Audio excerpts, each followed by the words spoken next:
This again, it is such a glorious thing to meet with all of you. మరొకసారి మీ అందరిని కలుసుకోవడం ఎంతో అద్భుతమైన విషయం. Last week we were talking about the functioning of the body of Christ, or the functioning of the church. గత వారం క్రీస్తు శరీరం లేదా సంఘం ఎలా పనిచేయాలనే దాని గురించి చెప్పుకున్నాం. And we said many things, and we said that there are certain sins that prevent the functioning of the body of Christ effectively. మరి అనేక విషయాల గురించి మనం మాట్లాడుకున్నాం. అయితే కొన్ని విషయాలు సంఘం చాలా ప్రభావవంతంగా పనిచేయకుండా అడ్డు వచ్చే పాపాల గురించి మాట్లాడుకున్నాం. And one of the sins which I had mentioned there was about getting offended. అయితే అక్కడ నేను ప్రస్తావించిన ఆ పాపాల్లో ఒక పాపం ఏంటంటే అభ్యంతరపడటం. So today we will see a little more in that sin, because it is very common and people don't even realize that they are offended. అయితే దీని గురించి ఇంకొద్దిగా ఎక్కువ మనం చూడబోతున్నాం. ఇది సాధారణంగా అందరికీ వచ్చేదే, మరియు అది చాలా తీవ్రమైంది అని వాళ్ళు గుర్తించలేకపోతూ ఉన్నారు. Or they feel that it is right for them to get offended. వాళ్ళు అభ్యంతరపడ్డారని వారు గుర్తించడం లేదు, మరి అభ్యంతరపడడం కూడా పర్వాలేదులే అనుకుంటున్నారు. Yeah, I have got every right to be offended. నేను అభ్యంతరపడడానికి నాకు సర్వ హక్కులు ఉన్నాయి అనుకుంటున్నారు. So like that they deceive themselves. ఆ విధంగా వారు తమను తాము మోసం చేసుకుంటున్నారు. And sometimes, getting offended is something, it's again a hidden sin which nobody can see outside.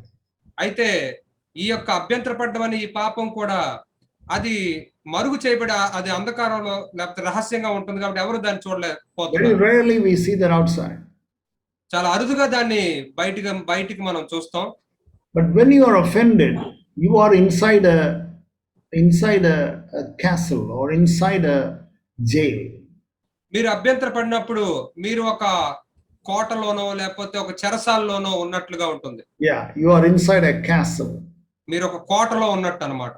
And around that castle there are a lot of bars around that castle. The whole circumference, you find that there are about maybe so many bars of iron. అయితే ఆ కోట చుట్టూ కూడా ఈ యొక్క ఇనుప రాడ్లు అనేవి ఉన్నాయి. చుట్టూ కూడా బంధించినట్లుగా ఇనుప రాడ్లతో బంధించబడి ఉంది. And you are inside that castle. మీరు ఆ యొక్క కోట లోపల ఉన్నారు. And you can't come out of that castle. మీరు ఆ యొక్క కోటలో నుంచి బయటికి రాలేరు. Because you are offended. ఎందుకంటే మీరు అభ్యంతరపడ్డారు. You have got a lot of complaints against each person. మీరు ఒకరి మీద ఒకరు చాలా ఫిర్యాదులు కలిగి ఉన్నారు. And that each complaint is called one iron bar. ఆ యొక్క ప్రతి ఫిర్యాదు కూడా ఒక్కొక్క ఇనుప రాడ్ లాంటిది. That is what it says in Proverbs chapter 18 verse 19. అదే సామెతల 18వ అధ్యాయం 19వ వచనంలో చెప్పబడింది. Yeah. బలమైన పట్టణమును వశపరుచుకొనుట కంటే ఒకని చేత అన్యాయము నొందిన సహోదరుని వశపరుచుకొనుట కష్టతరము. A brother offended is very hard to be won than even a strong city. మరి అభ్యంతరపడిన ఒక సహోదరుని జయించడం కంటే కూడా ఒక బలమైన పట్టణాన్ని వశపరుచుకోవడం చాలా సులువు. Why? ఎందుకని? Because he has got a lot of contentions, or he has got a lot of complaints against others, and they are like the bars of a castle. మరి అతడు అనేకమైన ఫిర్యాదుల్ని ఎన్నో సాకుల్ని చాడీల్ని తను కలిగి ఉన్నాడు. ఆ ఇనుప రాడ్లు లాంటివన్నిటిని తను కలిగి ఉన్నాడు. So I don't know how the Telugu translation is correct. Yes, please. Okay. So there are a lot of contentions, a lot of complaints, and these are the iron bars. So you've got a lot of iron bars. Let us say I am inside a castle and I got a lot of about 20 iron bars around me, and then I cannot get out. అయితే నా చుట్టూ నేను ఇనుప రాడ్లు లాంటి ఈ యొక్క ఫిర్యాదులో లేకపోతే సంతృప్తి లేని విషయాల్లో నేను నా చుట్టూ కలిగి ఉంటే నేను దాంట్లోంచి బయటికి రాలేను. And I really sincerely pray and hope that if anybody who is listening to me tonight will realize whether he is or she is in a castle surrounded by contentions. అయితే నేను ఎంతో యథార్థంగా ప్రార్థిస్తున్నాను, ఆశిస్తున్నాను. ఈ రోజు ఎవరైతే ఈ వర్తమానాన్ని వింటూ ఉన్నారో వారి చుట్టూ ఉన్న ఈ యొక్క ఇనుప రాడ్లు లాంటి ఈ యొక్క అభ్యంతరపడ్డం లేకపోతే ఫిర్యాదులు కలిగి ఉన్న వాటిని గుర్తిస్తారనుకుంటున్నాను. You are not a free person. You are a slave. నువ్వేమి స్వేచ్ఛగా ఉన్న వ్యక్తివి కాదు, నువ్వు ఒక బానిసలా ఉన్నావు. You are a slave to your complaints and your contentions. నువ్వు నీ యొక్క ఫిర్యాదులకి తృప్తికి పడని వాటికి ఒక బానిసగా ఉన్నావు. You're going to complain against your husband, against your wife. నీ భర్తకు వ్యతిరేకంగా ఫిర్యాదులు కలిగి ఉన్నావు, నీ భార్యకు వ్యతిరేకంగా ఫిర్యాదులు కలిగి ఉన్నావు. You're going to complain against another brother, another sister in the church. సంఘంలోని వేరే సహోదరు మీద నువ్వు ఫిర్యాదులు కలిగి ఉన్నావు. You're going to contention or complain against the elder or one elder or two elders or both all three elders or four elders. సంఘ పెద్ద ఒకరి మీద, ఇద్దరి మీద, ముగ్గురు మీద, నలుగురు మీద, అందరి మీద నువ్వు ఒక ఫిర్యాదులు కలిగి ఉన్నావు, తృప్తి లేకుండా ఉంటున్నావు. And you're going to complain against the neighbors. ఇరుగు పొరుగు వాళ్ళ మీద కూడా నువ్వు ఫిర్యాదులు కలిగి ఉంటున్నావు. So they're all contentions of iron bars, and you are inside that, and you are a slave, my beloved brother, beloved sister. మరి ఇటువంటి తృప్తి పడలేని యొక్క ఫిర్యాదులతో నువ్వు ఒక ఇనుప బారుల మధ్య బంధించబడి ఉన్నావు, నువ్వు ఒక బానిసలాగా ఉన్నావు. You know, it says in Matthew chapter 15, verse 12. మత్తయి సువార్త 15:12 ఈ విధంగా చెప్పబడింది. The Pharisees are the ones who got offended. పరిసయ్యులే అభ్యంతర పడేవాళ్ళు. Yeah. అంతటా ఆయన శిష్యులు వచ్చి పరిసయ్యులు ఆ మాట విని అభ్యంతర పడిరని నీకు తెలియనా అని ఆయనను అడుగగా, Do you know, Lord, that the Pharisees got offended by what you said? పరిసయ్యులు నువ్వు మాట్లాడిన మాటను బట్టి అభ్యంతర పడ్డారని నీకు తెలుసా ప్రభువా? They were offended. వారు అభ్యంతర పడ్డారు. So when a brother in the church gets offended, we can say that you are a Pharisee, brother. మరి సంఘంలో ఒక సహోదరుడు గాని సహోదరి గాని అభ్యంతర పడినట్లయితే నువ్వు ఒక పరిసయ్యుడివి, పరిసయ్యురాలువి. That is a mark of a Pharisee. That is not the mark of a godly man. That is not a mark of a disciple of the Lord. మరి అది ఒక పరిసయ్యుడి యొక్క లక్షణము, మరి విశ్వాసి యొక్క ప్రభువుని వెంబడిస్తున్న శిష్యుని యొక్క లక్షణం కాదు అది. You know, some people say that, oh, we have to ask him to speak in the church, otherwise he'll get offended. మరి కొంతమంది గురించి ఎలా ఉంటదంటే మరి ఆ వ్యక్తిని సంఘంలో మాట్లాడమని అడగకపోతే అతను అభ్యంతర పడిపోతాడు. Or we will ask him to sing a special song so that he will not be offended, he'll be happy. లేదంటే అతనికి ఒక ప్రత్యేకమైన పాట పాడమని అతన్ని అడిగితే అప్పుడు సంతోషపడతాడు, లేకపోతే అభ్యంతర పడిపోతాడు. Or we will ask his daughter or son to play the musical instrument, otherwise the parents will get offended and leave the church. మరి వారి యొక్క కుమారుడినో కుమార్తెనో ఆ యొక్క వాయిద్యాలు వాయించమని అడగకపోతే మరి తల్లిదండ్రులు అభ్యంతరపడి సంఘాన్ని వదిలేసి వెళ్ళిపోతారేమో. Or if somebody pays a huge sum of money, some of them may say that, okay, we had announced that he has paid 50,000 rupees to the church or 1 lakh rupees to the church. Otherwise, if I do not announce, he may get upset. మరి ఇంకొక వ్యక్తి 50,000 లేకపోతే ₹1,00,000 సంఘానికి ఇచ్చి ఉండొచ్చు, అది నేను మరి బయటికి బహిరంగంగా చెప్పకపోతే అతను నొప్పించబడిపోయి సంఘాలు వదిలేసి వెళ్ళిపోతాడేమో అని. They are not disciples. They are not to be part of the church of God. వాళ్ళు ఏమి శిష్యులు కాదు, వాళ్ళు సంఘంలో సభ్యులుగా ఉండడానికి అర్హత లేదు. They are Pharisees, and they should be where they should be, not in the church of God. వాళ్ళు పరిసయ్యులు, వాళ్ళు ఎక్కడ ఉండాలో అక్కడ ఉండాలి, దేవుని యొక్క సంఘంలో కాదు. Those who love the Lord, please, I don't know whether you know this beautiful verse in Psalm 119 verse 165. కీర్తనలు 119 అధ్యాయంలోని 165వ వచనం మరి మీలో ఎంతమందికి తెలుసో లేదో నాకు తెలియదు, అద్భుతమైన వచనం. That is an amazing passage. అది ఎంతో అద్భుతమైన లేఖన భాగం. Yeah. నీ ధర్మశాస్త్రమును ప్రేమించు వారికి ఎంతో నెమ్మది కలదు, వారు తూలి తొట్టిల్లుటకు కారణమేమీ లేదు. Oh, ledu, no karanam. Absolutely no reason for them to get offended. కాబట్టి వాళ్ళు అభ్యంతర పడడానికి కారణమేమీ లేదు. Those who love thy law have great peace. ఎవరైతే నీ ధర్మశాస్త్రం ప్రేమిస్తారో వాళ్ళకి ఎంతో శాంతి ఉంది. Do you love the law of God? దేవుని యొక్క ధర్మశాస్త్రాన్ని నువ్వు ప్రేమిస్తున్నావా? What is the law of God? దేవుని యొక్క చట్టం ఏమిటి? Love God with all your heart నీవు హృదయమంతటితో ప్రభువుని ప్రేమించు, and love your neighbor as yourself. మరియు నీ పొరుగువాణ్ణి నిన్ను వలె ప్రేమించు. That is the law of God. అది దేవుని యొక్క నియమం. There is only one law in the Old Testament and the New Testament. There is only one law. పాత నిబంధనలోను కొత్త నిబంధనలోను ఆ ఒక్క చట్టమే, ఒక్క నియమమే ఉంది. All other commandments in the Old Testament and the New Testament is under that. పాత నిబంధనలు కొత్త నిబంధనలు అన్ని ఆజ్ఞలు కూడా దాని కిందే ఉంటాయి. You think of any commandment you want in the New Testament or the Old Testament. పాత నిబంధనలో కానీ కొత్త నిబంధనలో కానీ నువ్వు ఏ ఆజ్ఞ గురించి ఆలోచించినా సరే It is all related to this one commandment. ఇవన్నీ కూడా ఈ ఒక్క ఆజ్ఞలోనే ఇమిడి ఉన్నాయి. So if you love that one commandment, కాబట్టి మీరు ఆ ఒక్క ఆజ్ఞని ప్రేమించినట్లయితే, love God with all your heart మీ హృదయం అంతటితో ప్రభువుని ప్రేమించాలి, and love your neighbor as yourself, మరి నువ్వు ప్రేమించుకున్నట్లే నీ పొరుగువాడిని కూడా ప్రేమించాలి. then you will have great peace, Bible says. Bible అంటుంది అప్పుడు నువ్వు ఎంతో నెమ్మదిని కలిగి ఉంటావు. When your peace is lost, it is a clear indication that you have either not loved the Lord with all your heart or your neighbor with all your heart. మరి నీలో ఉన్న నెమ్మదిని నువ్వు కోల్పోయినట్లయితే నువ్వు అయితే దేవుడిని నీ హృదయం అంతటితో ప్రేమించకుండా ఉండాలి, లేదా నీ పొరుగువాడిని నిన్ను వల్ల నువ్వు ప్రేమించకుండా ఉండాలి. You have not loved your neighbor as yourself. నిన్ను నువ్వు ప్రేమించుకున్నట్లుగా నీ పొరుగువాడిని నువ్వు ప్రేమించకుండా ఉండాలి. You say that that's inconvenient for me. నువ్వు అనొచ్చు అది నాకెంతో ఇబ్బంది కలిగించే విషయం అని. But what about for the neighbor? That will be inconvenient for him. మరి నీ పొరుగువాడి సంగతి ఏమిటి? అతను నీ విషయంలో కూడా ఏమైనా ఇబ్బంది కలిగి ఉన్నాడా? And you think only about your own inconvenience. నువ్వేమో కేవలం నీ సౌకర్యం కోసమే నువ్వు చూసుకుంటున్నావు. That means you are not loving your neighbor as yourself.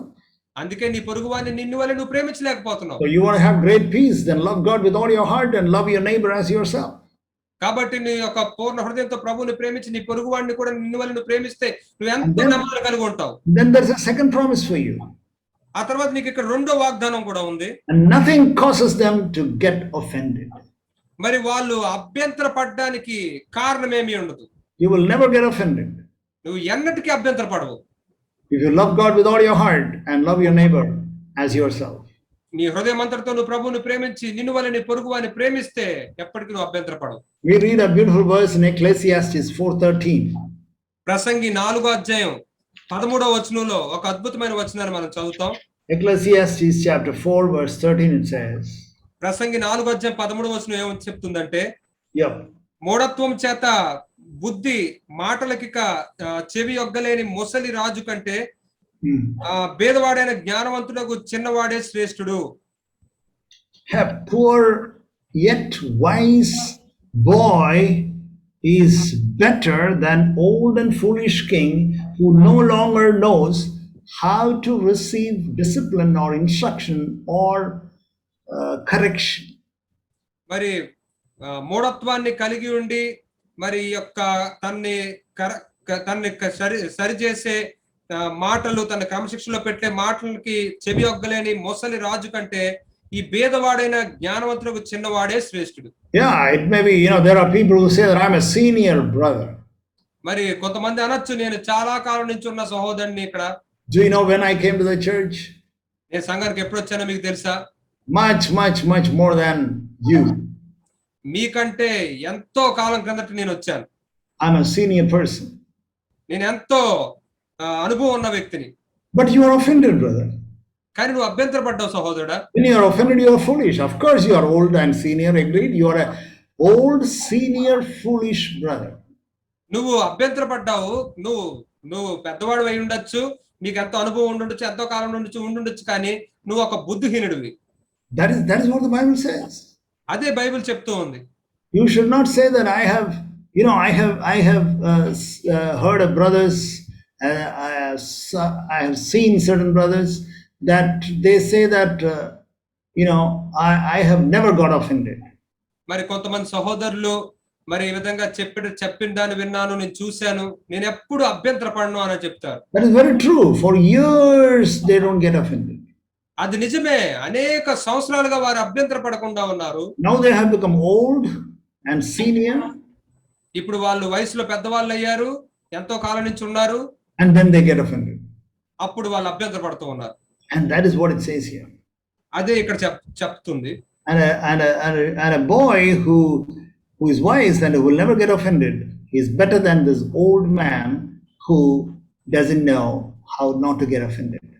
మరి వయసులో చిన్నవాడైనప్పటికీ కూడా బుద్ధి కలిగి ఉండి అభ్యంతర పడకుండా ఉండడం ఎరిగిన వాడు మరి మరి ఇతనితో పోల్చుకుంటే ఆ ముసలి వయసులో పెద్దవాడైపోయి అభ్యంతర పడితే అతనికంటే చిన్నవాడే శ్రేష్ఠుడు.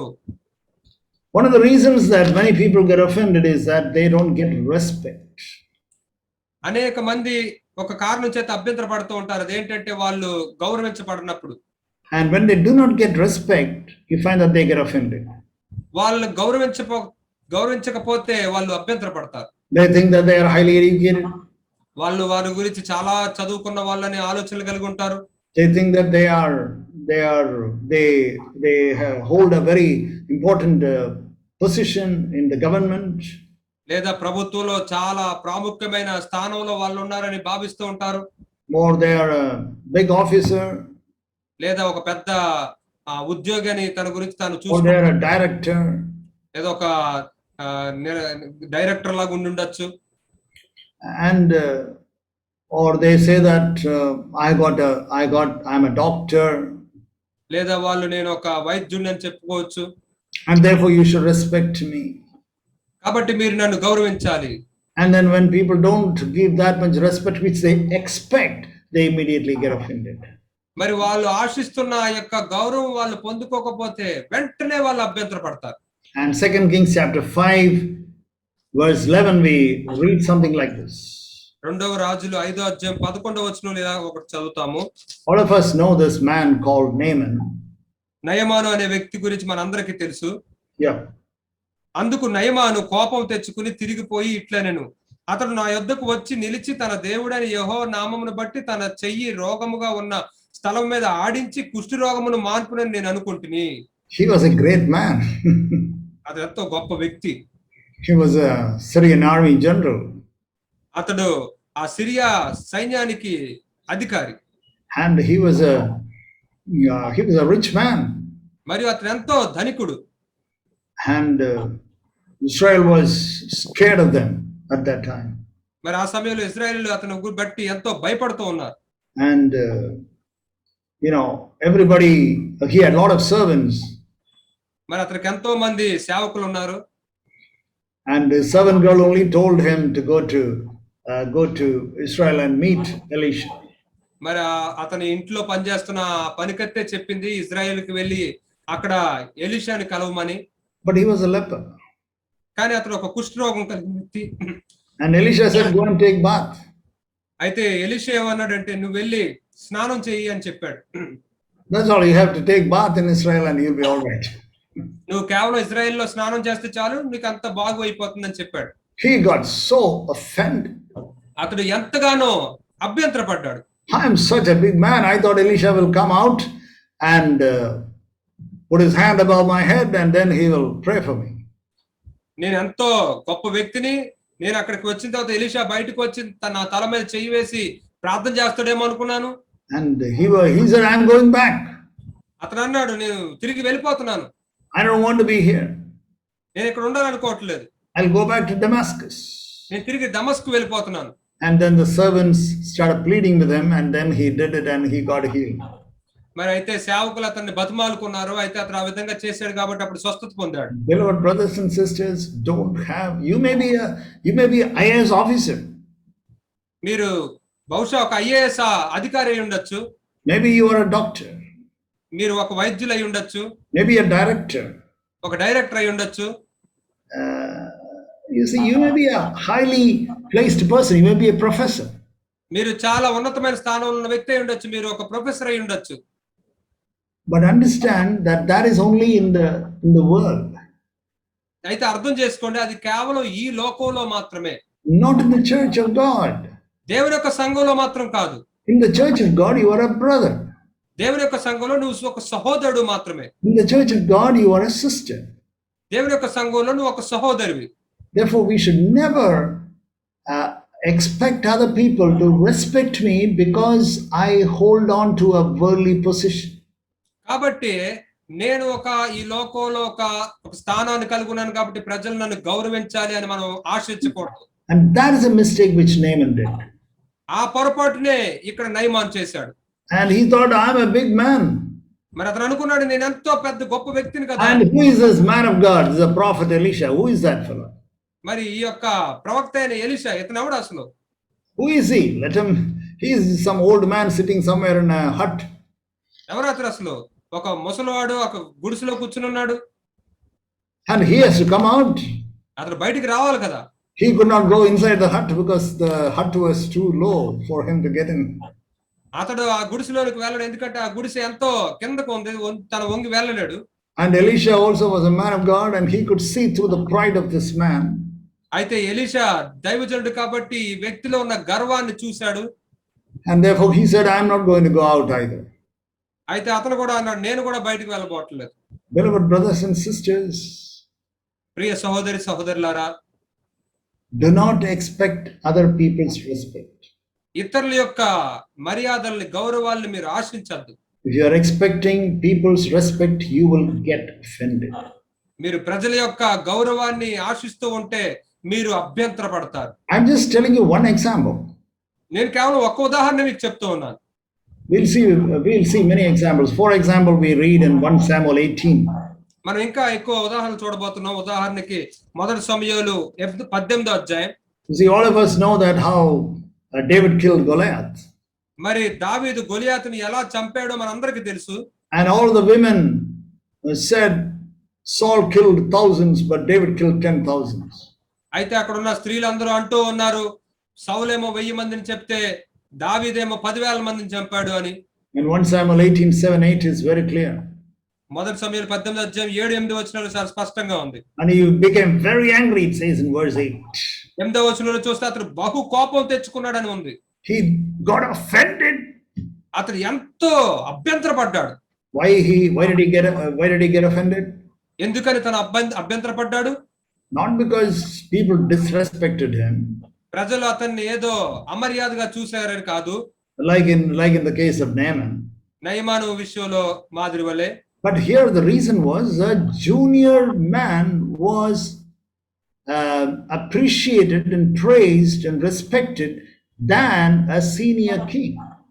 ఇక్కడ తనకంటే కూడా వయసులో చిన్నవాడు గౌరవించబడి పొగడబడి గౌరవించబడుతూ ఉంటే రాజు కంటే ఎక్కువగా అప్పుడు అభ్యంతర పడుతున్నాడు. I have seen brothers who say that, well, oh, this particular brother came to the church only 5 years ago.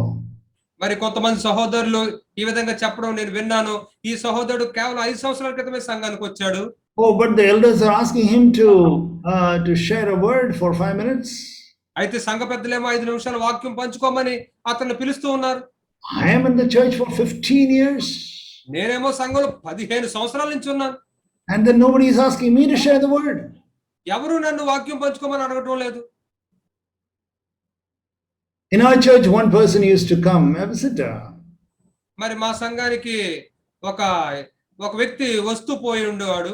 And then I don't know what he was expecting. I think he expected us to call him to share the word or something like that. అతను ఏం ఆశిస్తున్నాడో నాకు తెలియలేదు, కానీ బహుశా అతన్ని పిలిచి వాక్యం పంచుకోమని చెప్పాలని ఆశిస్తున్నట్టున్నాడేమో. No, he was coming as a visitor. అతను కేవలం సంఘానికి అలా వస్తూ పోయి ఉండేవాడు, చూడడానికి వచ్చాడంతే. Then finally he got fed up and we never asked him to share even once. అయితే చివరికి అతను విసిగెత్తిపోయి ఒక్కసారి కూడా అతను మేము పంచుకోమని పిలవలేదు. And after a few weeks or months he asked somebody. అయితే కొన్ని వారాల తర్వాత కొన్ని నెలల తర్వాత అతను ఒక వ్యక్తిని ఈ విధంగా అడిగాడు, what should I do so that I can share the word? వాక్యాన్ని పంచుకునేటట్లుగా నేనేం చేయాలి? And that person came and told me that. అయితే ఆ వ్యక్తి వచ్చి నా దగ్గరికి వచ్చి చెప్పాడు. I just laughed. నేను నవ్వానంతే. I said, if he is coming to preach the word here, then let him see some other church. అతను ఇక్కడ వాక్యాన్ని పంచుకోవడానికి వస్తున్నట్లయితే అతను ఇంకొక సంఘాన్ని వెతుక్కొనివ్వండి. And slowly he left. అతను నెమ్మదిగా మరి సంఘాన్ని వదిలి వెళ్ళిపోయాడు. Because he thought that he's a senior man. He was an older person. అతను ఎందుకంటే తను చాలా అనుభవం కలిగిన వ్యక్తిని, వయసులో పెద్దవాడిని అనుకున్నాడు. He was only looking for an opportunity to preach. అతను బోధించడానికి ఒక అవకాశాన్ని కోసం చూస్తూ ఉన్నాడు అంతే. That is exactly what happened with Saul. అదే సరిగ్గా సౌలు విషయంలో కూడా జరిగింది. He was a very senior man. అతడు ఎంతో అనుభవం ఉన్న వ్యక్తి. But David was only 17 years. కానీ దావీదు కేవలం 17 సంవత్సరాల వయసు ఉన్నవాడే.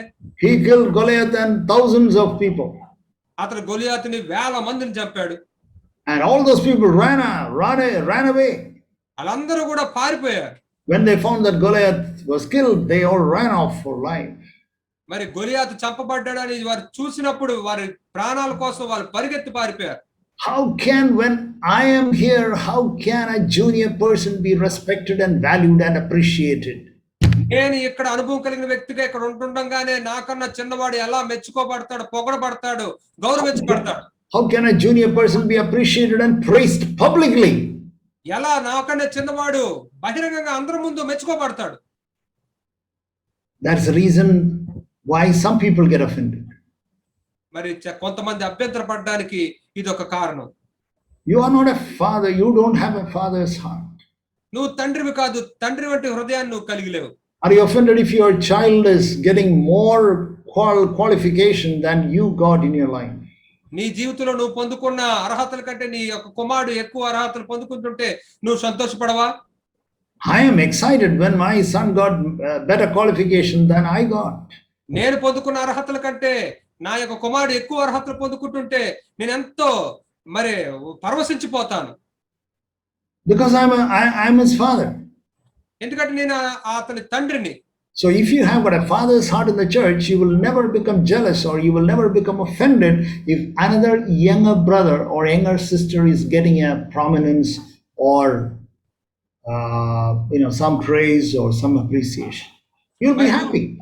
మరి సంఘంలో నువ్వు ఒక తండ్రిలాగా ఉంటే నీకన్నా చిన్నవాడు యవనస్తుడు ఎవరైనా సరే తను మెచ్చుకోబడితే, పొగడబడితే నువ్వు తన ప్రాముఖ్యమైన స్థానానికి ఎదుగుతూ ఉంటే నువ్వు అభ్యంతరపడవు, అసూయపడవు, సంతోషపడతావు. You will not try to push him down, say that no, this fellow should not grow up to become a threat for me. అతన్ని నువ్వు తనని అణిచివేసి నీకు ఇబ్బంది కలగకుండా చేయాలని చూస్తూ ఉంటావు. When a person is offended like that, he becomes so angry and he becomes so insecure. మరి ఎప్పుడైతే ఒక వ్యక్తి ఆ విధంగా అభ్యంతరపడతాడో అతను ఎంతో కోపపడతాడు మరియు తను అభద్రత భావంలోనికి వెళ్ళిపోతాడు. That's exactly what it says in verse 8, last part. Now what more can he have but the kingdom? తర్వాత అందుకే 8వ వచనం చివరి భాగంలో చెప్పబడింది, రాజ్యం తప్ప మరి ఏమి అతను తీసుకోగలడు? Oh, he will become a king now. అయ్యో బాబోయ్, ఇప్పుడు అతను రాజు అవబోతున్నాడు. Now people are praising this person. ఇప్పుడు ప్రజలేమో ఈ వ్యక్తిని పొగిడేస్తూ ఉన్నారు. And then it is only a matter of time that that person will become the king. మరి కొంతకాలంలోనే ఈ వ్యక్తి రాజు అవబోతున్నాడు. Okay, in the church we have got, we all give suggestions and opinions. సంఘంలో మనందరం కూడా ఎన్నో మన అభిప్రాయాలని, సలహాలను ఇస్తూ ఉంటాం.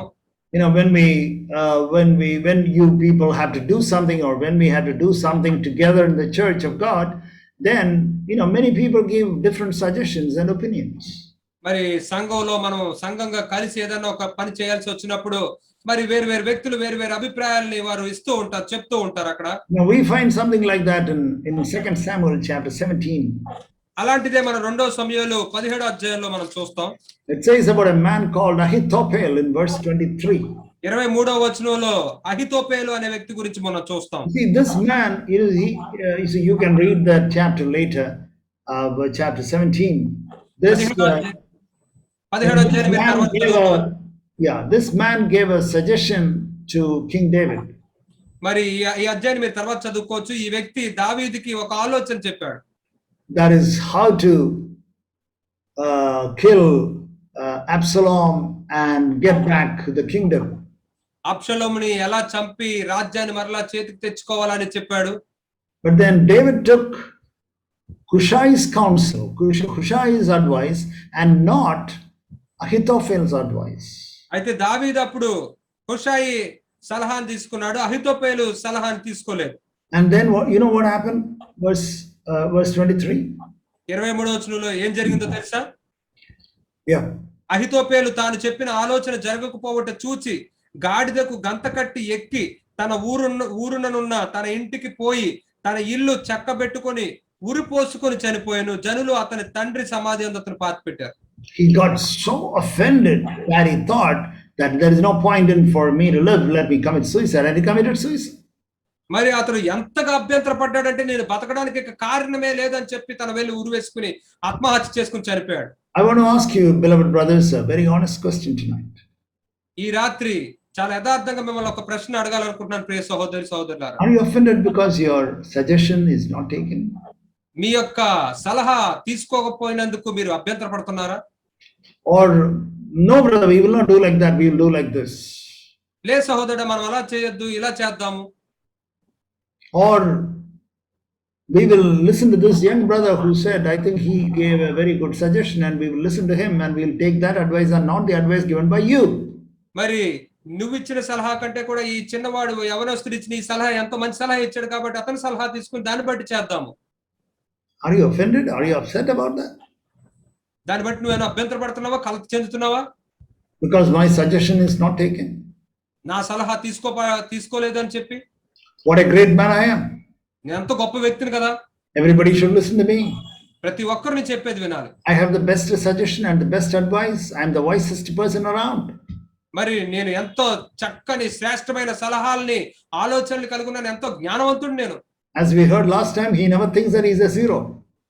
మనం గత వారం విన్నట్లుగా అతడు తన గురించి తాను సున్నా అని ఎప్పుడు ఆలోచించుకోడు. He thinks that he is the wisest person around. మరి అతడు తన గురించి ఉన్న వారందరిలో కల్లా నేనే జ్ఞానవంతుడని తన గురించి తాను భావిస్తూ ఉంటాడు. Ahithophel was like that. అహితోపేలు ఆ విధంగా ఉన్నాడు. And therefore his suggestion was not taken, and David took Hushai's counsel.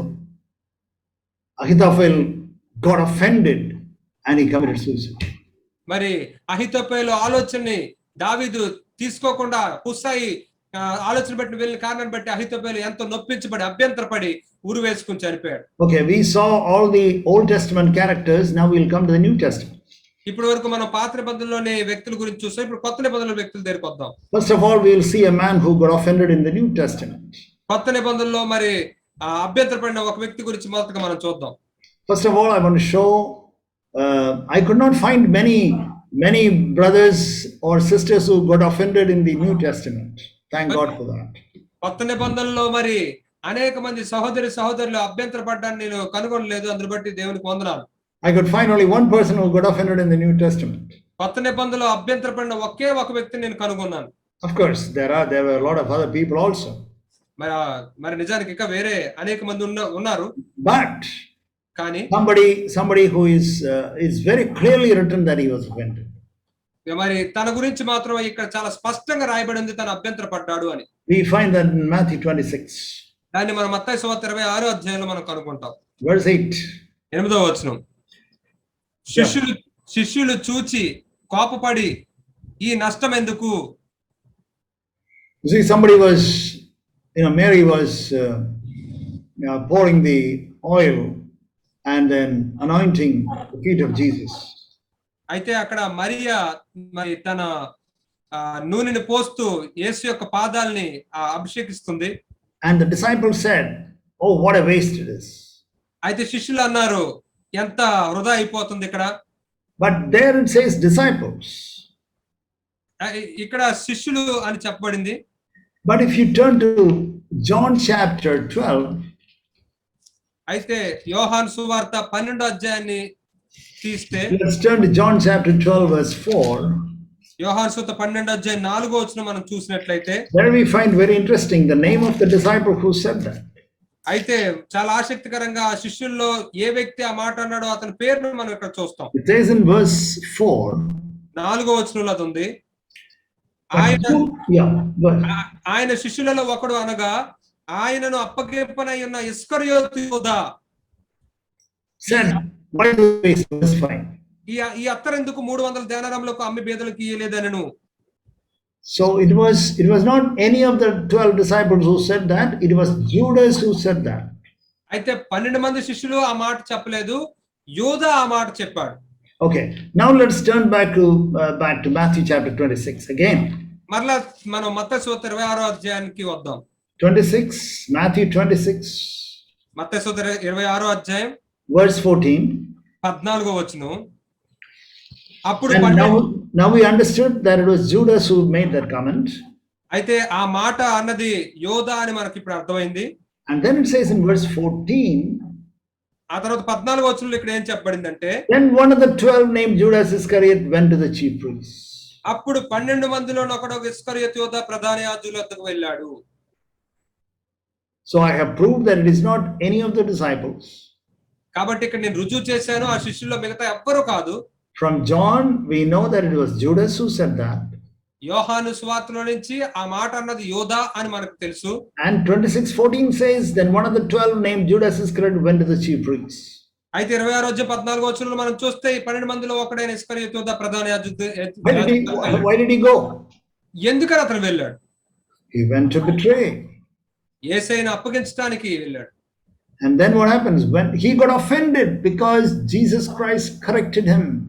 యేసుక్రీస్తు అతన్ని సరి చేశాడు కాబట్టి, దిద్దుబాటు చేశాడు కాబట్టి అతను నొప్పించబడ్డాడు, అభ్యంతరపడ్డాడు. You have the poor people always. పేదవాళ్ళు ఎప్పుడు మీ దగ్గరే ఉంటారు. But this woman has done it for my resurrection. అయితే ఈ యొక్క స్త్రీ నా పునరుద్ధానం నిమిత్తం ఈ విధంగా చేసింది. In chapter 13 of John, యోహాను సువార్త 13వ అధ్యాయంలో we find a very scary verse. చాలా భయంకరమైన వచనాన్ని మనం ఇక్కడ కనుగొంటాం. Verse 2. రెండో వచనం, వారు భోజనం చేయుచుండగా ఆయనను అప్పగింపవలనని సీమోను కుమారుడు ఇస్కరియోతు యోధ హృదయంలో అపవాది ఇంతకు ముందు ఆలోచన పుట్టించి ఉండెను గనుక. When you get offended, you know what happens? The devil puts some evil thoughts into your heart regarding that particular brother. ఎప్పుడైతే మీరు అభ్యంతర పడతారో, అలా అభ్యంతర పడినప్పుడు అపవాది మీ యొక్క హృదయంలో ఆ సహోదరుడి మీద చాలా చెడు ఆలోచనల్ని పుట్టిస్తూ ఉంటాడు. Judas said, why this waste? యోధా ఏమన్నాడంటే, ఇది ఎందుకు ఇలా వృధా చేయడం? Then Jesus corrected him. యేసయ్య ఏమో అతన్ని దిద్దుబాటు చేశాడు. Leave that woman, let her do. ఆ స్త్రీని అలా వదిలే, ఆమెను ఆ విధంగా చేయి. నువ్వు You have always poor people with you. పేదవాళ్ళు ఎప్పుడు మీ దగ్గరే ఉంటారు. Leave that person. ఆ వ్యక్తి సంగతి అలా వదిలే. Judas got offended. యోధా అభ్యంతర పడ్డాడు. When he got offended, we saw in chapter 13 of John, verse 2, that Satan put that thought of betraying Jesus came into his heart. అయితే ఎప్పుడైతే ఈ యోధా అభ్యంతర పడ్డాడో అప్పుడు ఈ 13వ అధ్యాయం 2వ వచనం ప్రకారం సాతానుడు తన యొక్క హృదయంలో యేసయ్యను అప్పగించాలనే ఆలోచన పుట్టించాడు. And immediately we saw in Matthew chapter 26 verse 14, he went out. అప్పుడు తర్వాత మత్తయి సువార్త 26వ అధ్యాయం 14వ వచనంలో మనం ఏం చూస్తామంటే అతను వెంటనే అక్కడి He నుంచి went out to the chief priests and the Pharisees to betray him for 30 pieces of silver. అయితే వెంటనే తను ప్రధాన యాజకుల ఎదురుకి పరిసయ్యుల దగ్గరికి వెళ్ళి యేసయ్యని 30 వెండి నాణేలకి అమ్మివేశాడు. It says in the Bible that when Jesus selected him, he was not a evil person. బైబిల్లో ఏమని చెప్పబడిందంటే అతడు ఎంపిక చేయబడినప్పుడు అతడు దుష్టుడు కాదు. If he was an evil person, Jesus would have never selected him. అతడు ఒకవేళ చెడ్డవాడు అయి ఉంటే యేసయ్య ఎన్నడూ కూడా అతన్ని ఎంపిక చేసి ఉండేవాడు కాదు. Jesus spent the whole night in prayer before selecting the disciples. శిష్యుల్ని ఎంపిక చేయక ముందు యేసయ్య రాత్రంతా ప్రార్థించాడు. He spent the whole night, and then the Lord told the names and where they will be available. And the moment you call, I will move their hearts and they will follow you immediately. God made all arrangements.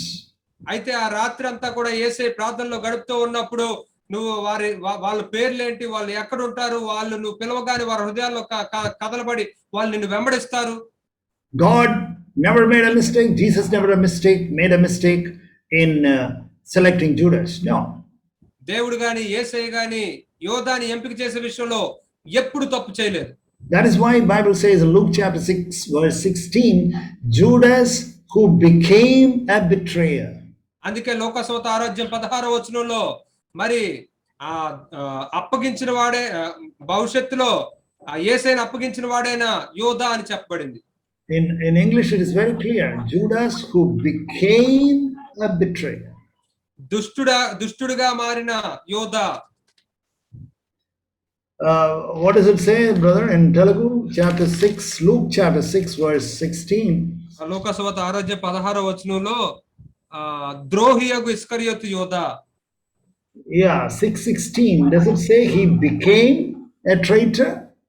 ద్రోహియగు అంటే భవిష్యత్తులో ద్రోహిగా మారాడు, అప్పగించేవాడిగా అయ్యాడు. Yeah, he became a traitor, not that he was born as a traitor. No. అతడు ద్రోహిగా పుట్టలేదు, ద్రోహిగా అయ్యాడు.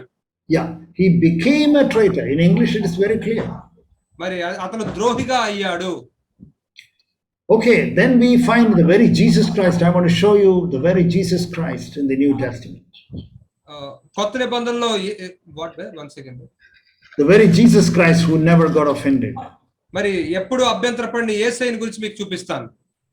So we saw one person in the New Testament, Judas, how he became offended. మరి కొత్త నిబంధనలో అభ్యంతరపడిన యోధా గురించి ఎలా అభ్యంతరపడ్డాడని మనం చూసాం. But how Jesus overcame the temptations. కానీ యేసయ్య ఏ విధంగా ఆ శోధనల్ని జయించాడు. He had many temptations to get offended. ఆయన అభ్యంతరపడడానికి ఎన్నో శోధనలు అతను కలిగి ఉన్నాడు. But he always humbled himself. కానీ ఆయన తాను ఎప్పుడు కూడా తగ్గించుకున్నాడు. I'll show you some verses. మీకు కొన్ని వచనాలు చూపిస్తాను. For example, John chapter 1 verse 11. ఉదాహరణకి యోహాను సువార్త 1:11 వచనం. ఆయన తన స్వకీయుల వద్దకు వచ్చెను, ఆయన స్వకీయులు ఆయనను అంగీకరింపలేదు. Yeah. He came to his own. ఆయన తన స్వకీయుల వద్దకు వచ్చాడు. That is the people of Israel. To Israelites he came and those people never received him. అయితే ఇశ్రాయేలీయుల దగ్గరికి ఆయన తన స్వకీయులైన ఇశ్రాయేల్ దగ్గరికి వచ్చారు కానీ ఆయన ఎప్పుడు వాళ్ళు అంగీకరించలేదు. Have you ever felt this, that some people don't receive you? మరి కొంతమంది మిమ్మల్ని స్వీకరించట్లేదు అనేది ఎప్పుడైనా మీరు ఎదుర్కొన్నారా? They don't receive you. They don't respect you. They don't receive you. They are not very happy to have you around. మరి వాళ్ళు నిన్ను స్వీకరించరు, నిన్ను గౌరవించరు, మరి నిన్ను కలిగి ఉండడానికి వాళ్ళు ఏమాత్రం సంతోషంగా ఉండరు. Jesus humbled himself. యేసయ్య తాను దీనుడిగా తగ్గించుకున్నాడు. He never got offended. ఆయన ఎన్నడూ అభ్యంతరపడలేదు. Okay, we can see in chapter 1 verse 46. 1వ అధ్యాయం 46వ వచనంలో కూడా మనం చూస్తాం. Yeah, read. అందుకు నతానియేలు నజరేతులో నుండి మంచిది ఏదైనా రాగలదా అని అతన్ని అడుగగా వచ్చి చూడమని ఫిలిప్పు అతనితో అనను. Jesus was from Nazareth. యేసయ్య ఏమో నజరేతుకు చెందినవాడు. And you know what this fellow says? అయితే ఈ వ్యక్తి ఏమంటున్నాడు తెలుసు ఇక్కడ? Can any good come from Nazareth here? నజరేతులో నుండి మంచిది ఏదైనా రాగలదంటావా? It is like, you are all from Kakinada, let us say. ఇది ఎలాగంటే ఉదాహరణ మీరందరూ కాకినాడ వాళ్ళు. And if I say that, do you think that any disciples are there in Kakinada? No. కాకినాడలో శిష్యులు ఉన్నారని మీరు అంటారా? అబ్బే లేరు ఎవరు లేరు. Do you think that any good people are there in that particular place? ఆ యొక్క స్థలంలో మంచి వాళ్ళు ఉన్నారని మీరు అనుకుంటున్నారా? Can any good thing come from there? అక్కడి నుంచి ఏమన్నా మంచిది రాగలదా? Or he belongs to this particular caste. Do you think that there will be some people who are interested in God from this particular caste? No. మరి ఈ వ్యక్తి ఈ కులంలో నుంచి వచ్చిన వాడు, ఈ కులంలో నుంచి మరి దేవుని యందు ఆసక్తి కలిగిన వాళ్ళు ఎవరైనా వస్తారని నువ్వు అనుకుంటున్నావా? Have you heard such statements? అటువంటి మాటలు ఎప్పుడైనా మీరు విన్నారా? That he belongs to that caste. He won't be interested in all this gospel and all that. అతను ఆ కులానికి చెందినవాడు, ఈ సువార్తలు వీటిలన్నిటిలో కూడా తనకి ఏమీ ఆసక్తి ఉండదు. No, we should never say like that. లేదు, మనం ఆ విధంగా ఎప్పుడు చెప్పకూడదు. But what did Jesus say to him? అయితే యేసయ్య అతనితో ఏమన్నాడు? He didn't say, okay, Nathanael, I'll teach you a lesson. సరే నతానియేలు, నీకు ఒక పాఠాన్ని నేర్పిస్తా నాకు అని అనలేదు. You go and read verse 47. మీరు వెళ్ళి 47వ వచనం చదవండి ఒకసారి. Jesus was appreciating him, verse 47. 47వ వచనంలో యేసయ్య అతన్ని మెచ్చుకుంటున్నాడు. He said, you are a very honest fellow. నువ్వు ఎంతో యథార్థవంతుడు, కపటం లేనివాడు అని చెప్తున్నాడు. You are a very honest fellow. You are not an actor. You are not a hypocrite. నువ్వు ఎంతో యథార్థవంతుడివి, నువ్వు అక్కడ నటించేవాడు కాదు, వేషధారివి కాదు. You know that I am from Nazareth. నేను నజరేతు నుంచి వచ్చిన వాడిని నీకు తెలుసు. And therefore you can flatter me and say that, oh, you are from Nazareth. Wonderful. You must be a holy man because you are from Nazareth. మరి నువ్వు నన్ను ముఖస్తుతి చేస్తూ ఎంతో అద్భుతం, నజరేతులో నుంచి నువ్వు వచ్చావా, నజరేతులో నుంచి పరిశుద్ధమైనది వచ్చిందా, ఎంత అద్భుతం అని నువ్వు ముఖస్తుతి చేసి ఉండొచ్చు. He never said anything. అటువంటిది ఎప్పుడు అతను అనలేదు. This fellow is from Nazareth. Can any good thing come from Nazareth? My Philip, you are a fool. You are wrong, Philip. That is what he was saying. ఏంటి ఈ వ్యక్తి నజరేతు నుంచి వచ్చాడా, నువ్వు ఒక బుద్ధిహీనుడు అయి ఉంటావు, నువ్వు అంత మంచిది అక్కడి నుంచి వచ్చింది ఎలా చెప్పగలుగుతున్నావు అసలు? And Jesus appreciated, you are a very honest fellow. మరి యేసే అతన్ని మెచ్చుకున్నాడు, నువ్వు ఎంత యథార్థవంతుడు అని. Jesus was not offended. యేసే అభ్యంతరపడలేదు. He was speaking so, what shall I say, in a very demeaning, derogatory manner about the village of Jesus. యేసు యొక్క ఆ ఊరిని గురించి అతడు ఎంతో నీచంగా తగ్గించి చిన్న చూపుతో మాట్లాడుతూ ఉన్నాడు. I am in Tamil Nadu, and when I find that somebody from North India, criticizes or Tamil Nadu or Tamilian people, I feel so upset about that. మరి నేను తమిళనాడుకి చెందిన వాడిని, మరి ఆ ఉత్తర భారతదేశానికి చెందిన వాళ్ళు తమిళనాడుని ఏమన్నా ఒక మాట అంటే నేను ఎంతో నొప్పించబడి అభ్యంతరపడి ఎంతో కలత చెందిపోతూ ఉంటాను. Yeah, that is not godliness. That is your soulishness. That is your partiality.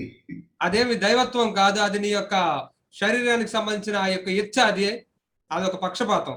Jesus was not attached to Nazareth. యేసే నజరేతుకి అంటగట్టుబడి ఏమీ లేడు. He was only attached to heaven. ఆయన కేవలం పరలోకానికి మాత్రమే అంటగట్టుబడి ఉన్నాడు. He was not offended because somebody criticized his village.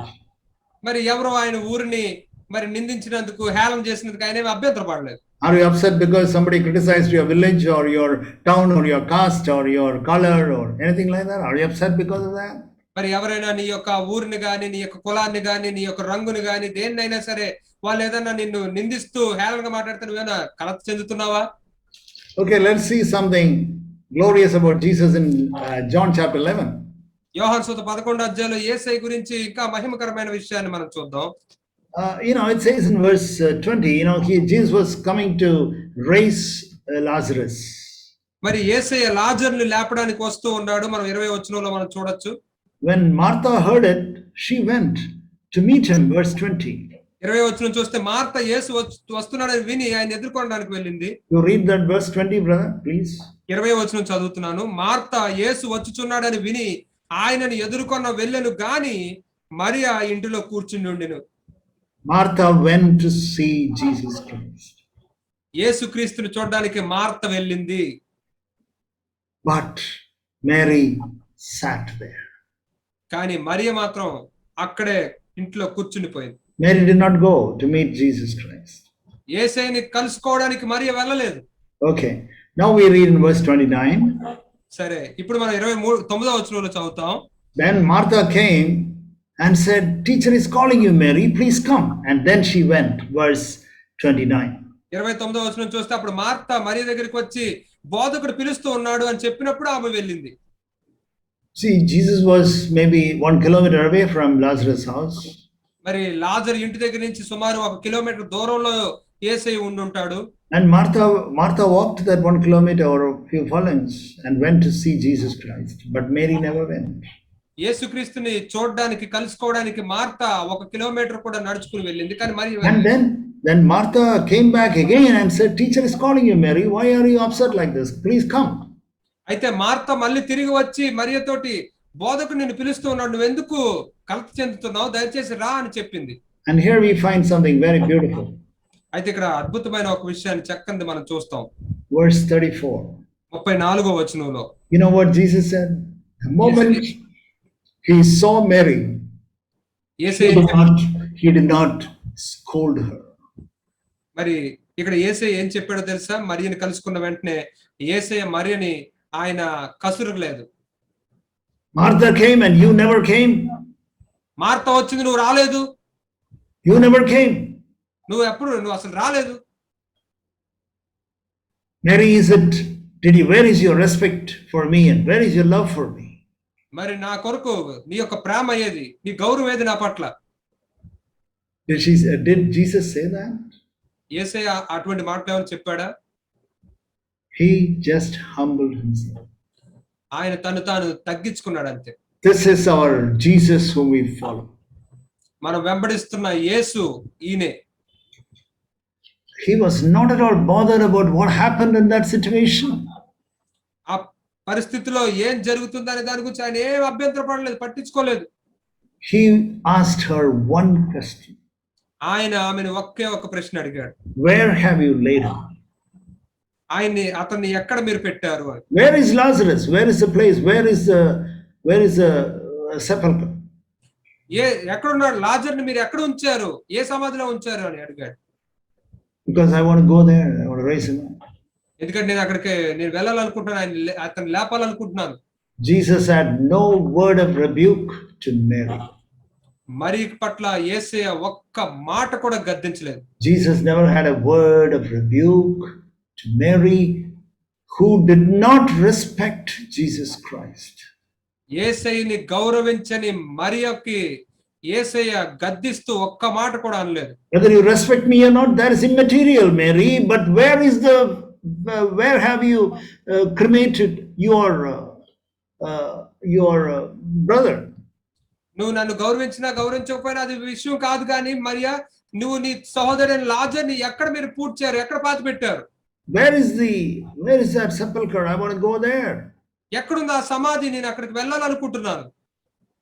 Don't worry about that you didn't come, and don't fear that I am going to scold you. No. నువ్వు రాలేదని చెప్పి నేనేదో కసురుతానని తిట్టుకుంటానని నువ్వేమి ఇబ్బంది పడద్దు. I am going to solve the problem now.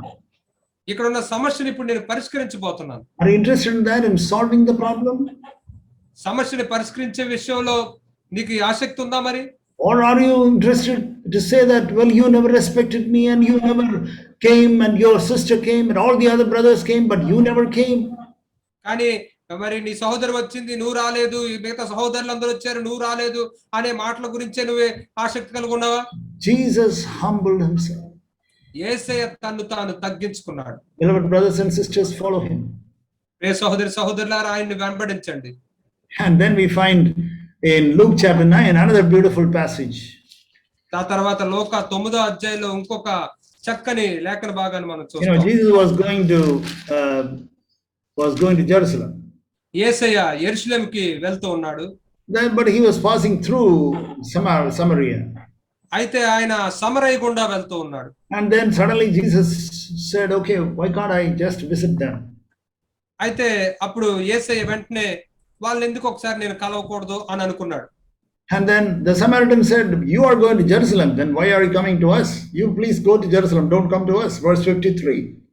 అయితే అప్పుడు సమరయులు ఏమన్నారంటే, నువ్వు మరి యెరూషలేం వెళ్తూ ఉన్నావు, మరి మా దగ్గరికి ఎందుకు రావాలనుకున్నావు, దయచేసి నువ్వు యెరూషలేం వెళ్ళిపో అని అన్నారు. 53వ వచనం. Don't come to us. You didn't come specifically for Samaria. మీరు నువ్వు మా దగ్గరికి రావక్కర్లేదు, నువ్వు ఏదో ప్రత్యేకంగా సమరయ కోసం రాలేదు.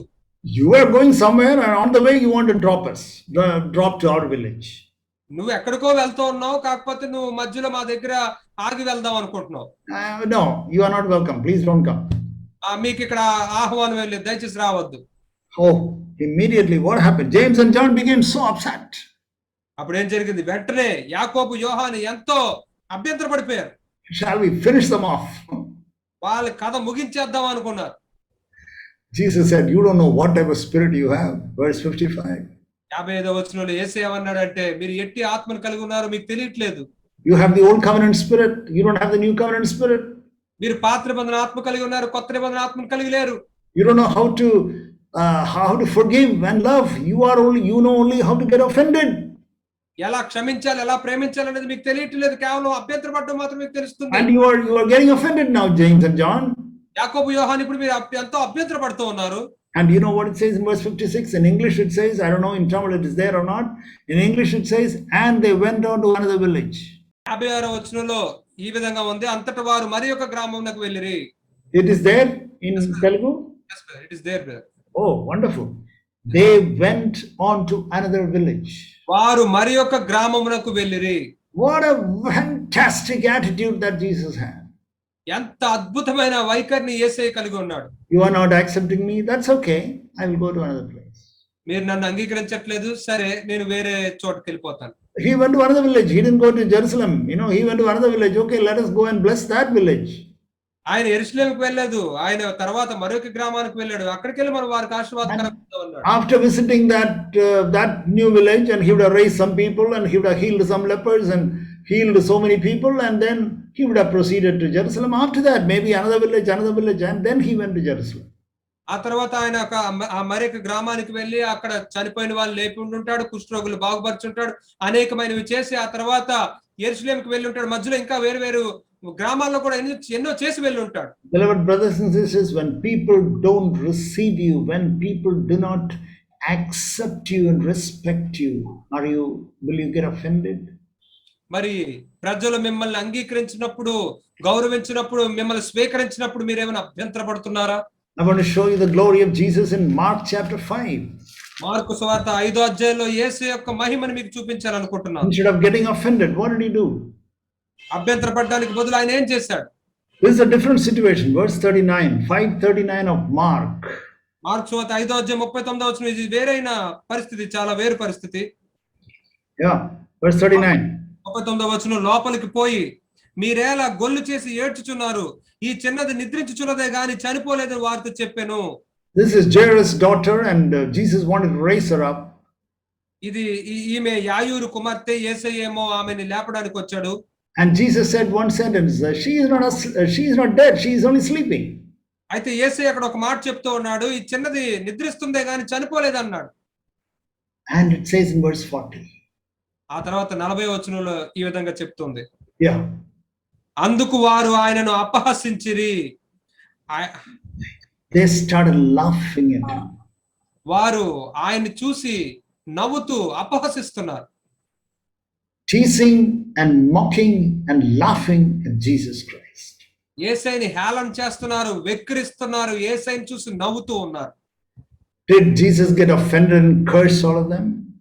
యేసయ్య అక్కడేమైనా అభ్యంతరపడి వాళ్ళందరినీ శపించాడా? Or did he rebuke Jairus and said, why are you keeping such people here? Ask them all. I won't raise your daughter up unless you send all these fellows. మరి ఆయన ఏదో యాయూర్ని పిలిచి ఇటువంటి వాళ్ళని ఎందుకు ఇంట్లో ఉంచుకున్నావు, వాళ్ళందరూ ముందు బయట పెట్టి, లేకపోతే మీ అమ్మాయిని లేపను అని అనలేదు. They don't know how to respect me. I'm Jesus Christ. I came all the way to raise your daughter. వాళ్ళు ఎలా గౌరవించాలో తెలియట్లేదు వాళ్ళకి. నేనేమో యేసుక్రీస్తు మీ అమ్మాయిని లేపడానికి నేను వచ్చాను నేను ఇక్కడికి. And then you are the one who sent people to call me, and I came here, and you have got a bunch of people who are laughing at me. మరి నువ్వే నీ యొక్క వ్యక్తులను పంపించి నన్ను పిలిపించావు, ఇక్కడేమో నువ్వే మరి నన్ను నవ్వు వాళ్ళని కూడా ఉంచావు. He was not offended. He didn't do any such thing. అటువంటి విషయాలను బట్టి ఆయన అన్నాడు అభ్యంతరపడలేదు. He just entered the room and said, Talitha Kumi, verse 41. ఆయన 41వ వచనంలో ఆయన ఆ గదిలోనికి ప్రవేశించి తలీతా కుమి అని చెప్పాడు. Girl, rise up. చిన్నదానా లెగు. Jesus never responded to people who laughed at him. ఆయన్ని చూసి అపహసించి నవ్వుతున్న వాళ్ళకి ఆయన ఎన్నడూ బదులు మాట్లాడలేదు. He has no time for that. దానికి ఆయన దగ్గర సమయం లేదు. Jesus has no time to respond to people who laugh and tease and mock at him. యేసయ్యను చూసి నవ్వి హేళన చేసి వెక్కిరించే వారి పట్ల ఆయనకు సమయం లేదు. We also read in Matthew's Gospel chapter 12. ఇంకా మనం మత్తయి సువార్త 12వ అధ్యాయంలో కూడా చదువుతాం. It says in verse 24. 24వ వచనంలో ఈ విధంగా చెప్తుంది. They called him names. They called him as Beelzebub. పేర్లు పెట్టి ఆయన పిలుస్తూ ఉన్నారు. బయల్జెబూల్ అని పిలిచారు. You know what Jesus answered? యేసయ్య ఏం బదులు ఇచ్చాడో తెలుసా అక్కడ? Verse 32. 32వ వచనం. మనిషి కుమారునికి విరోధంగా మాట్లాడువానికి పాపక్షమాపణ కలదు గాని పరిశుద్ధాత్మకు విరోధంగా మాట్లాడువానికి యుగమందైన రాబో యుగమందను ఆయన పాపక్షమాపణ లేదు. Whatever you call me, that's okay. It is forgiven. మీరు నన్ను ఏ పేరు పెట్టి పిలిచినా సరే పర్వాలేదు, మిమ్మల్ని క్షమిస్తాను. He was not offended. ఆయన అభ్యంతరపడటం లేదు. He was not offended. ఆయన అభ్యంతరపడటం లేదు. Why am I showing the glory of Jesus Christ to all of you, beloved brothers and sisters? ప్రియ సహోదరి సహోదరులారా, మీకు ఎందుకని యేసు యొక్క మహిమని మీకు చూపిస్తూ ఉన్నాను ఇక్కడ. So that we will have a testimony, as we heard last time, that we will never get offended, and I want to follow Jesus Christ. తద్వారా మనం గత వారం విన్నట్లుగా మనం ఎప్పుడు అభ్యంతర పడకుండా యేసయ్యని వెంబడించే వారంగా ఉండాలని. And finally, do you know what? Not only Jesus Christ, but Peter was never offended. I love him. మరి చివరిగా పేతురు మాత్రమే, యేసయ్య మాత్రమే కాదు, పేతురు కూడా ఎన్నడూ అభ్యంతర పడలేదు. నాకు ఎంతో ఇష్టం. Jesus called him, Satan, get behind me. యేసయ్య అతన్ని సాతానా వెనక్కి పొమ్ము అని చెప్పాడు. Compared to the correction that Judas got, Peter's correction was so monumental, so high, so terrible. మరి యోధాతో పోల్చి చూస్తే పేతురుని సరిచేసిన మాటలు ఎంతో చాలా పెద్ద పెద్ద మాటలు. Did Jesus call Judas Satan? యేసయ్య యోధాని సాతానా అని పిలిచాడా? No, but he called Peter Satan. కానీ పేతురుని సాతానా అని పిలిచాడు. He humbled himself. అయితే అతను తను తగ్గించుకున్నాడు. In front of John, Jesus Christ corrected Peter. యోహాను ఉంటుండగానే యోహానుకి ఎదురుగానే యేసయ్య పేతురుని సరిచేశాడు. They were colleagues. They were colleagues, and actually Peter was older than him. వాళ్ళు కలిసి ఉంటున్న వాళ్ళు. పేతురు నిజానికి యోహాను కంటే కూడా వయసులో పెద్దవాడు. And then Jesus Christ corrected Peter in front of John, sorry. మరి యేసయ్య పేతురుని యోహాను ఉంటుండగానే సరి చేశాడు. Read that in John chapter 21. యోహాను సువార్త 21వ అధ్యాయంలో దాన్ని మీరు చదవండి. Paul came to the church much later than Peter. పౌలు పేతురు కంటే చాలా సంవత్సరాల తర్వాత సంఘంలోనికి వచ్చాడు. But Peter saw the grace upon Paul and gave all support to Paul. అయితే పేతురు పౌలు మీద ఉన్న కృపను చూసి పౌలుకి అవసరమైన సహకారాన్ని అంతా అందించాడు.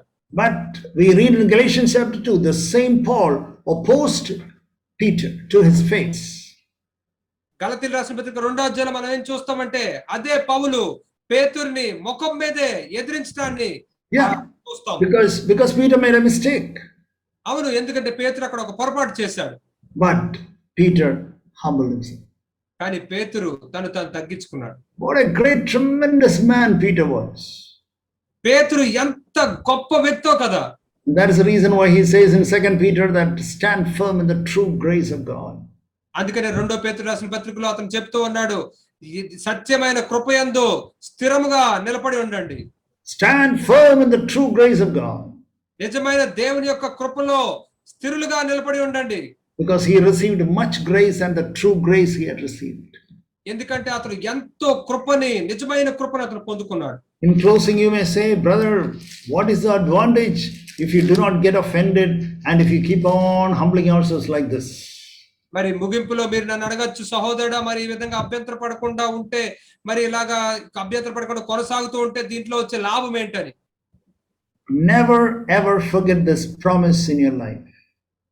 ఎన్నడూ మీ జీవితంలో ఈ వాగ్దానాన్ని మీరు మర్చిపోవద్దు. If you humble yourself under correction, if you humble yourself under instructions, when people humiliate you, when people call you names and people laugh at you, mock at you, and all that disrespect you, not receive you, whatever may be the problem, if you humble yourself, you will receive 2 things in your life. మరి ప్రజలు మిమ్మల్ని హేళన చేసినప్పుడు, మిమ్మల్ని వెక్కిరించినప్పుడు, మిమ్మల్ని తక్కువగా చూసినప్పుడు, మిమ్మల్ని గౌరవించినప్పుడు, మరి ఏదైనప్పటికీ కూడా మీరు అభ్యంతర పడకుండా ఉంటే మీరు ఈ 2 విషయాలను పొందుకుంటారు. Proverbs chapter 1 verse 23. సామెతలు 1వ అధ్యాయం 23వ వచనం. Amazing promise I want to give you as we pray. మనం ప్రార్థిస్తుండగా మరి మీకు అద్భుతమైన వాగ్దానం ఇక్కడ నేను ఇస్తూ ఉన్నా. Turn to my reproof. I will pour out my Holy Spirit on you. I will make my words known to you. నా గద్దింపు విని తిరుగుడి, ఆలకించుడి, నా ఆత్మను మీ మీద కుమ్మరించుదును, నా ఉపదేశమును మీకు తెలిపెదను. You will receive 2 things. మీరు 2 పొందుకుంటారు. You will receive in the New Testament, the New Covenant, we can say we will receive the mighty anointing of the Holy Spirit. కొత్త నిబంధనలో మనం చెప్పుకోవచ్చు, శక్తివంతమైన పరిశుద్ధాత్మ యొక్క అభిషేకాన్ని మనం పొందుకోవచ్చు. The corrections will come from home. ఇంట్లోంచే మనకెన్నో దిద్దుబాట్లు వస్తుంటాయి. In the local church from the other brothers. మరి స్థానిక సంఘంలో సంఘ పెద్దల దగ్గర నుంచి, వేరే వారి దగ్గర నుంచి మనకి దిద్దుబాట్లు వస్తూ ఉంటాయి. From your co-elders. మరి సంఘ పెద్దల దగ్గర నుంచి వస్తూ ఉంటాయి. From other elder brothers. సంఘ పెద్దలకి వేరే సంఘ పెద్దల దగ్గర నుంచి వస్తూ ఉంటుంది. It may come from anybody. అది ఎవరి దగ్గర నుంచి అయినా రావచ్చు. Proverbs chapter 1 verse 23. సామెతలు 1వ అధ్యాయం 23వ వచనం. You will receive 2 things. మీరు 2 పొందుకుంటారు. You will receive the anointing of the Holy Spirit. పరిశుద్ధాత్మని యొక్క ఆత్మ యొక్క అభిషేకాన్ని మీరు పొందుకుంటారు. And you will receive the word of God, that means revelation. మరియు మీరు దేవుని యొక్క వాక్యాన్ని అంటే ప్రత్యక్షతని పొందుకుంటారు. You will receive the revelation from God. దేవుని దగ్గర నుంచి ప్రత్యక్షతను పొందుకుంటారు. Do you want to lose that? దాన్ని పోగొట్టుకోవాలనుకుంటున్నారా? I don't want to lose that for anything else. దేని కోసం కూడా నేను దాన్ని పోగొట్టుకోవాలనుకోవట్లేదు. Even if everyone respects me and values me and receives me and gives me everything, but if I do not receive the Holy Spirit and if I do not have revelation from God's word, I am worth nothing. మరి ప్రతి ఒక్కరు నన్ను గౌరవించాలి, అంగీకరించాలి, మెచ్చుకోవాలి, మరి నన్ను పొగడాలి అని చెప్పి నేను అనుకుంటూ ఉంటే మరి అప్పుడు నేను పరిశుద్ధాత్ముడిని నేను పొందుకోలేను, మరియు ప్రత్యక్షతను నేను పొందుకోలేను. నేను What you and me need is the power of the Holy Spirit and the revelation from God's word. మీకు నాకు ఏం అవసరం అంటే పరిశుద్ధాత్మ యొక్క శక్తి మరియు దేవుని వాక్యంలోని ప్రత్యక్షత. Because these are the true riches.